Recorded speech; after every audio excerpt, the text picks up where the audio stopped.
There is evil in the world. This is uncontroversial. There's suffering, there's injustice, and there's pain. The magnitude of evil and suffering has led people to doubt God's existence. See, many people find an incoherence, a tension between the character of this all-good, all-loving, and all-powerful God and the widespread evil in the world. The crux of the issue lies in this question. If God is perfect in every way, why does our world, marred by suffering and evil, exist as it does? Wouldn't an all-knowing and all-powerful God create a world without the pain, the anguish that we witness each and every day? Why wouldn't a God make a better world than this one? But we live in this world full of suffering, and so we find ourselves living in this tension, this incoherence between God on the one hand and the evil on the other, and we call this tension the problem of evil. See, throughout the church's history, theologians and philosophers and even pastors have responded to this problem of evil.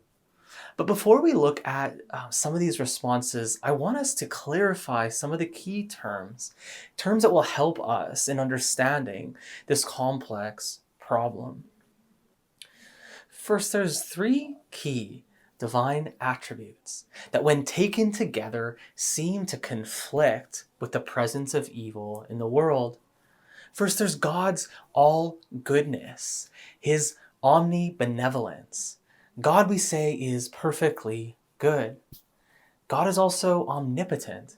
He's all-powerful. Finally, God is omniscient. He is all-knowing. He is perfect in wisdom.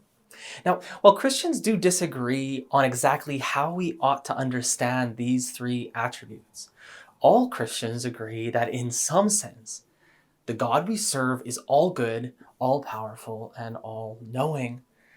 In a moment, we're going to consider some of the ways that the problem of evil has been articulated. We'll see why philosophers argue that these divine attributes contradict or seem to conflict with the evil that is in the world. The second distinction we need to make is between types of evil. Now, there are two types of evil that philosophers distinguish. There's moral evil and natural evil. Now, moral evil is an evil done by active human agents. Think of stealing or violence against the innocent.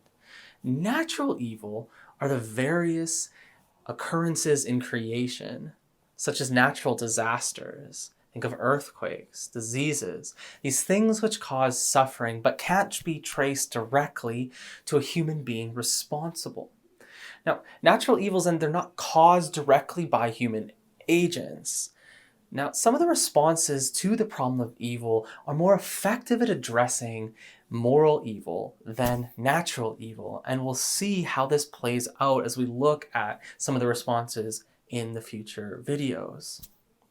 While it's customary to speak of the problem of evil, in reality, there are many different versions of the problem.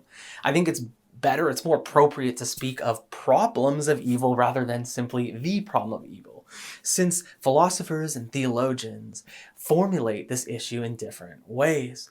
In particular, philosophers tend to distinguish between two major categories of this argument for atheism, the argument against God on the basis of evil.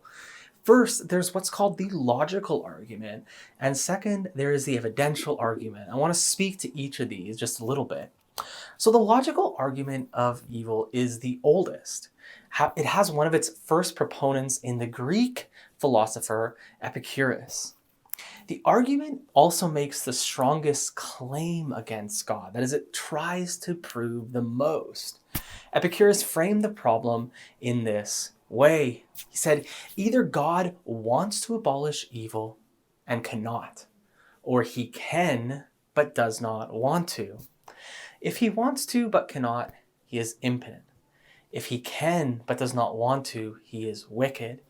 If God can abolish evil, and God really wants to do it, why is there evil in the world? The logical problem of evil is based on 4 arguments. First, God is omnipotent, omniscient, omnibenevolent. Second, an omnipotent and omniscient and omnibenevolent being would eliminate every possible evil. Third, evil exists.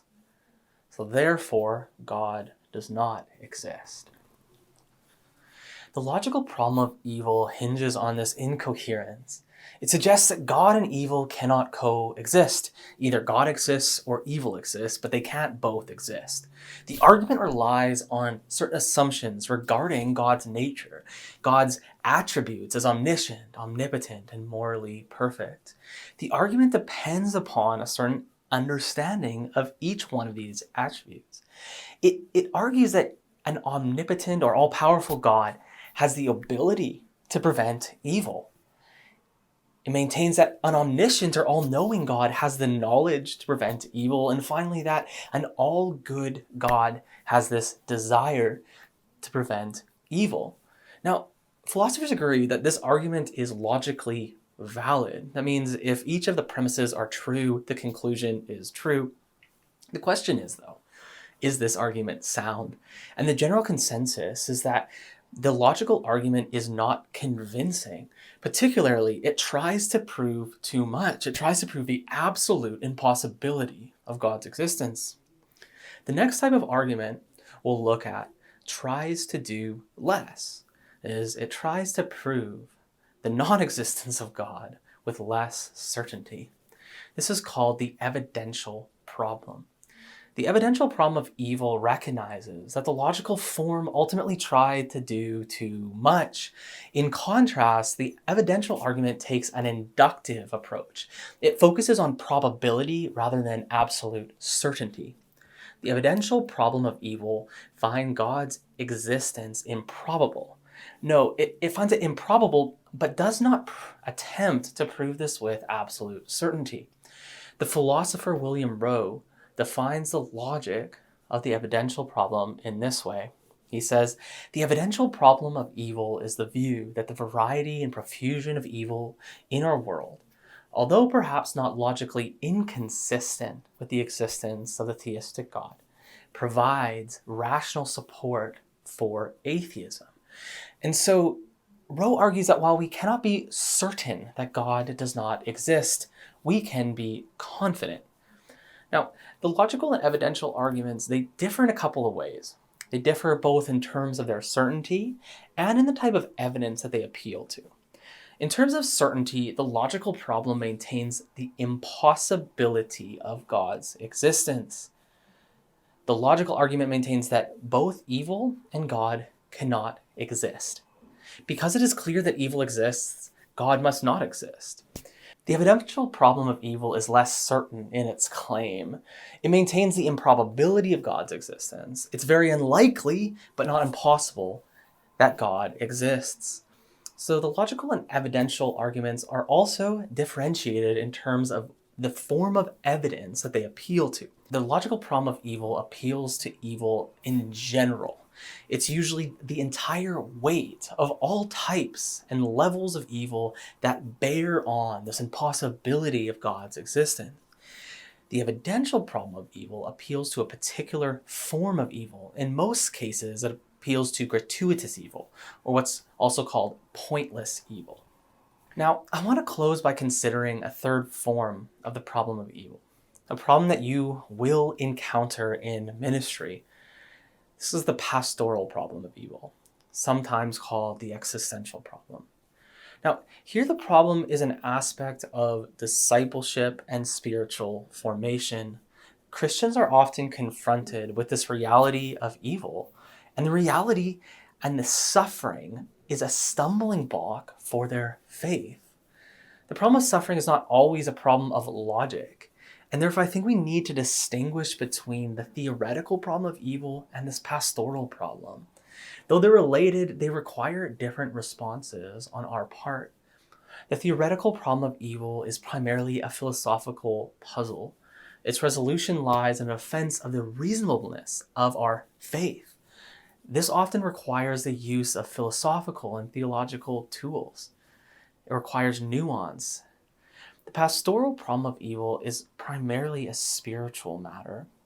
Its resolution lies not in philosophy, but in spiritual and pastoral care. Plana gets to the heart of the issue when he writes, "The theist may find a religious problem in evil. In the presence of his own suffering, or that of someone near to him, he may find it difficult to maintain what he takes to be the proper attitude towards God. Faced with great personal suffering or misfortune, he may be tempted to rebel against God, to shake his fist in God's face, or even to give up belief in God altogether. Such a problem calls not for philosophical enlightenment, but for pastoral care."